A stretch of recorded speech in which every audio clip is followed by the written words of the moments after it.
C'est une école très particulière. C'est une école très particulière parce que d'abord, vous y entrez sans diplôme.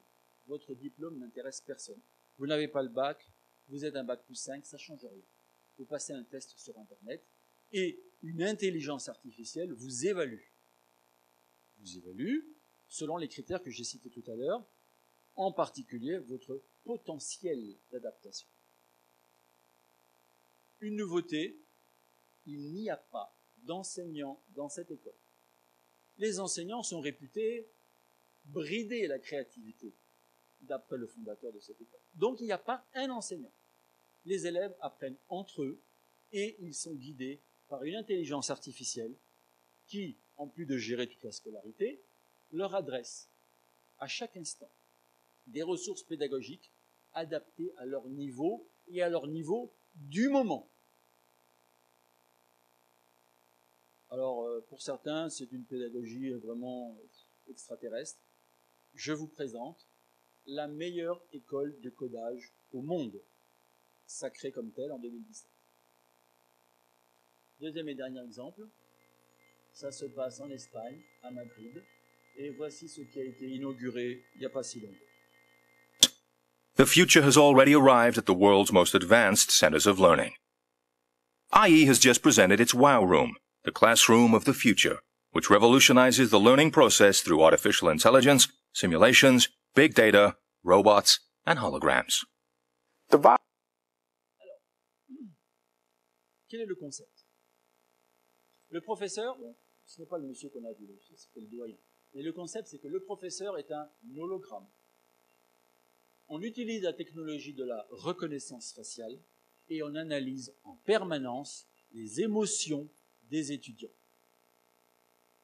Tout ceci est ensuite mouliné. J'explique. Une caméra est pointée sur le visage de chaque étudiant et son expression est analysée. S'il s'endort, s'il fait la moue, si on sent qu'il n'a pas compris, si on le sent distrait, il y a un rond rouge qui clignote autour de son visage et le professeur s'adresse directement à lui. Pas possibilité de s'endormir. Cette reconnaissance faciale fait plus que ça. Elle jauge les émotions. Et tout ceci, en plus des réponses, passe dans la moulinette d'une formidable puissance de calcul pour en déduire quoi? Des tendances cognitives. Bien entendu, les gérants de cette institution éducative, de premier niveau mondial, promettent la fin de l'inattention et la fin de l'échec. Que fait-on avec les milliards de données cognitives qui sont enregistrées à chaque instant? Sachant qu'on peut en plus coupler toutes ces données avec des données géographiques, sociologiques, économiques, médicales, tout ce que vous voulez. Avec le big data, il n'y a pas de problème. Et tout ça, ça passe dans une grosse machine. On peut vous proposer l'orientation parfaite, c'est-à-dire l'orientation qui est la plus adaptée à vous et vous seul. Mais là encore, on doit rester dans le conseil. L'intelligence artificielle ne doit pas imposer son point de vue. Et il y a également, bien sûr, un problème d'éthique. Car aujourd'hui, l'information, c'est un produit. Et comme tout produit, ça se vend. Est-ce que vous voulez que toutes vos capacités cognitives, ces données éminemment intimes, soient vendues? Pour conclure, la révolution digitale, on a vu qu'il fallait modifier le quoi et le comment enseigner. Bien. Quel est l'enjeu de ce virage numérique? L'emploi, mais également la démocratie. Alors, l'intelligence artificielle, menace ou opportunité? Eh bien, ça dépend de vous. Ça dépend de votre positionnement. Êtes-vous lettré ou illettré dans le domaine du numérique? Donc, l'éducation au numérique doit permettre de vivre convenablement à cette époque, une époque très particulière, pour profiter pleinement des avantages de l'intelligence artificielle, et ils sont réels. mais en évitant toutes ces menaces. Et elles sont nombreuses. Nous sommes donc condamnés à être intelligents, pour reprendre une phrase de l'académicien Michel Serres, ou remplacés par les robots, par des logiciels, ou tout simplement par le pays voisin, qui aurait fait mieux, plus vite, plus fort. C'est donc la prospérité au XXIe siècle qui est l'enjeu. Par ailleurs, aujourd'hui, les données sont le pétrole du XXIe siècle. Aujourd'hui, les données, il convient de les trouver, de les extraire, de les raffiner, de les distribuer et d'en faire de l'argent. Et je peux vous dire qu'on parle de big money. Quand vous voyez la capitalisation boursière des GAFA, Google, Amazon, Facebook, Apple, vous voyez qu'il y a de gros sous à faire. L'éducation numérique est donc une course aux armements d'un nouveau type. L'arme de la connaissance, qui permet d'accéder à la prospérité, voire à la puissance. Je vous remercie.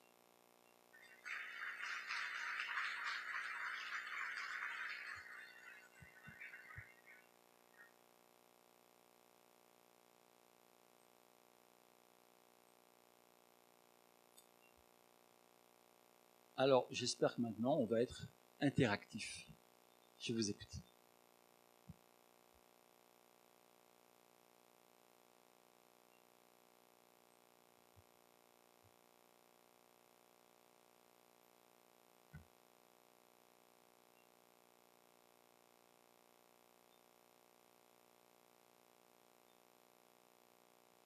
On peut commencer par les étudiants.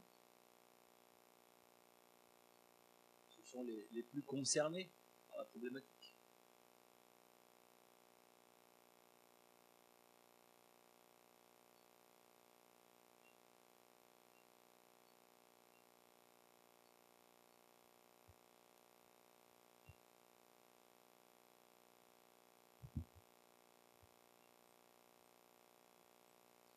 Oui.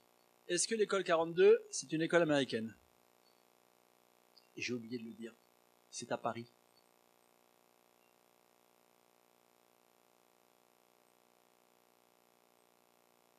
De ce type-là, à ma connaissance, c'est la première.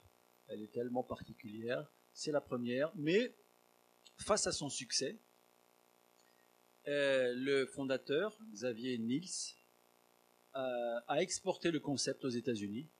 Et donc, il me semble que c'est cette année, une deuxième école 42 va s'ouvrir là-bas. Ça fait à peu près 3 ans, 3-4 ans.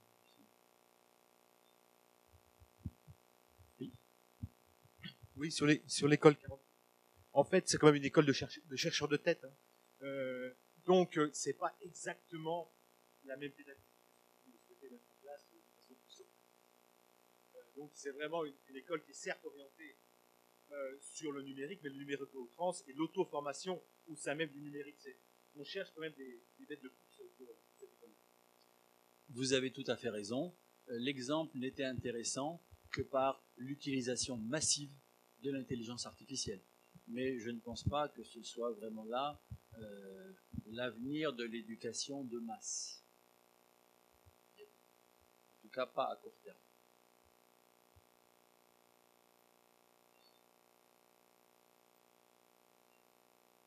Alors, encore une info pour cette école.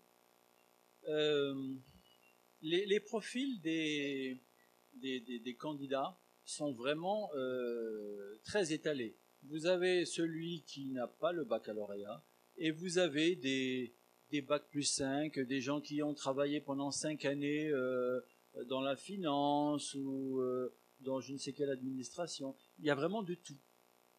Et tout le monde est mis à la même enseigne dès le départ et on examine leur capacité d'adaptation. C'est surtout ça. Et leur envie d'apprendre. Parce que je ne sais pas si vous avez remarqué sur la photo, il y avait quelque part un matelas avec quelqu'un qui dormait. Il a sûrement passé toute la nuit à coder. Donc il prend peut-être quelques heures de repos avant de s'y remettre. c'est pas une école où on s'endort. Voilà. À mon avis, il faut avoir le cœur bien accroché aussi.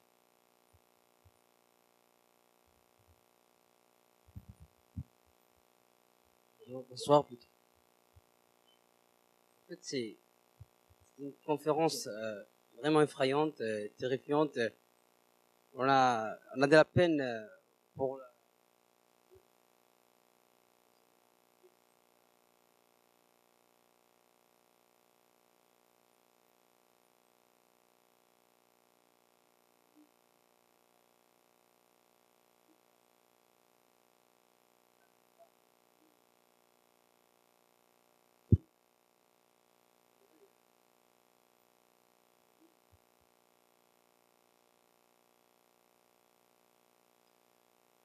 Alors, Djibouti est un pays parmi les autres. Djibouti a pris le virage du numérique. Il est perceptible. On n'est pas arrivé à destination. D'ailleurs, il n'y a pas de destination, il n'y a pas de point d'arrivée. C'est un processus. Mais on ne peut pas dire qu'à Djibouti, on soit au niveau où les gens ne savent pas lire et écrire. Tout le monde a accès à l'école de base, au collège, à l'université, et en particulier à l'université, qui est une jeune université. Tout n'est pas encore en place, mais tout de même, depuis 2010, on est l'un des premiers pays d'Afrique à avoir eu une plateforme e-campus acquise auprès de Google. Cette plateforme numérique a permis de simplifier énormément la relation triangulaire administration, étudiant, professeur. Aujourd'hui, vous voulez vous inscrire, c'est pas la peine d'arriver avec un dossier. Si vous êtes étudiant, vous le savez, ça se fait en ligne. La sélection, il y a un logiciel. La sélection pour vous adresser vers telle ou telle filière, c'est un logiciel. Aujourd'hui, à Djibouti, tout le monde a un téléphone portable, quasiment tout le monde, et chat sur Facebook. Et avec l'oncle qui est en Australie et la tante qui est au Canada. C'est à titre individuel. Maintenant,